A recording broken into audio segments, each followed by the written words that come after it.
This is Sridhar Kadari, senior journalist, managing editor, we media news. ఇప్పుడు మనం హైదరాబాద్ మహానగరంలోని కుత్బుల్లాపూర్లోని రాఘవేంద్ర నగర్ కాలనీలోని అయ్యప్ప స్వామి టెంపుల్లో ఉన్నాము. ద్వితీయ వార్షికోత్సవం చాలా అద్భుతంగా జరిగింది. ప్రధాన పూజారి గారు సాయి కుమార్ శర్మ గారు ఉన్నారు. ఆయన అడిగి మరిన్ని వివరాలు తెలుసుకుందాం.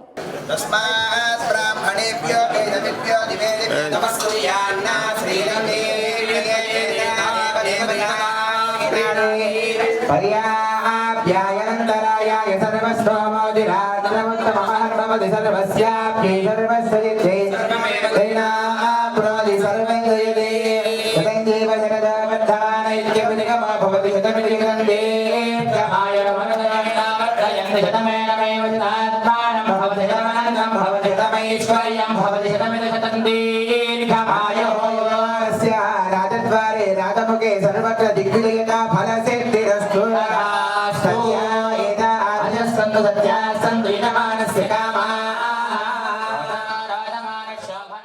స్వాములు మాల వేసుకొని వస్తారు. ఎంత మాల వేసుకున్న తర్వాత మా దగ్గరికి వచ్చి గురుగారు మాల వేయండి అంటారు, పడి పూజ చేయించుకుంటారు. వాళ్ళకి జరిగినటువంటి మళ్ళీ మంచిని చూపించి మళ్ళీ వాళ్ళే చెప్తుంటారు మనకి. స్వామి నేను ఒక్కటే చెప్తాను, ఎవరికైనా సరే మాల వేసుకున్న తర్వాత కూడా ఆ 40 రోజులు కాకుండా స్వామి ప్రతిరోజు ఉంటాడు. చాలామంది ఆ 40 రోజులు మాత్రమే, తర్వాత మళ్ళీ దేవాలయానికి రారు. మాల తీసిన తర్వాత చెప్పేది ఒక్కటే, మన ఛానల్ ద్వారా మీ ద్వారా అందరికీ కూడా 365 రోజులు స్వామి ఉంటాడు. 365 రోజులు స్వామిని పూజించి చేయొచ్చు, చక్కగా కూడా సేవించుకోవచ్చు. మనకు ముఖ్య విషయం ఏంటంటే వాళ్ళతో చాలామంది మహిళలు వచ్చారు ఈ రోజున. చాలా ఒక అపోహ ఏంటంటే అయ్యప్ప స్వామి గుడికి అమ్మో మేము రాము, వెళ్ళకూడదు. చాలామంది రమ్మంటే అదే మాట చెప్తారు, గురుగారు రాకూడదండి అంటారు. ఎందుకు రాకూడదంటే తెలియదు వాళ్ళకి, కానీ భయం ఏమీ లేదు. భూతనాథుడు, సర్వరక్షాడు, అన్నిటికీ సమస్త అపరాధాన్ని కూడా రక్షించేవాడు. అది కాకుండా ఒక శివకేశవుల మూర్తి రూపం అయ్యప్ప. మనం శివాలయానికి వెళ్తే శివుడికి ఒక్కడికే పేరు చెప్పి అభిషేకం చేస్తాం. వెంకటేశ్వర స్వామి గుడికి వెళ్తే వెంకటేశ్వర స్వామి గుడికి వెంకటేశ్వర అష్టోత్తరం మాత్రమే చేస్తాం, అంటే ఆయనకి మాత్రమే ఉంది. కానీ ఒక్కసారి అయ్యప్పకి పూజ చేస్తే శివుడికి వెంకటేశ్వర స్వామికి ఏకకాలంలో చేసినటువంటి ఫలితాన్ని ఇస్తాడు ఆయన.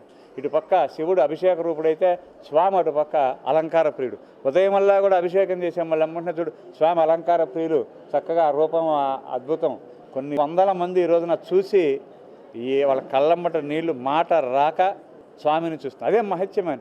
మనం ఎప్పుడైతే స్వామిని చూడంగానే మన కళ్ళల్లో అలాగా నీళ్లు కారుతాయో అదే భగవత్ మహత్యం. అంటే ఒక అయ్యప్ప స్వామినే కాదు, ఏ దేవుడి దగ్గరికి వెళ్ళినా సరే, మనకి ఏ దేవత ఇష్టమో అక్కడికి వెళ్తాం. అక్కడికి వెళ్ళినప్పుడు ఆ రూపం అట్లా కనపడాలి మన మనసులో.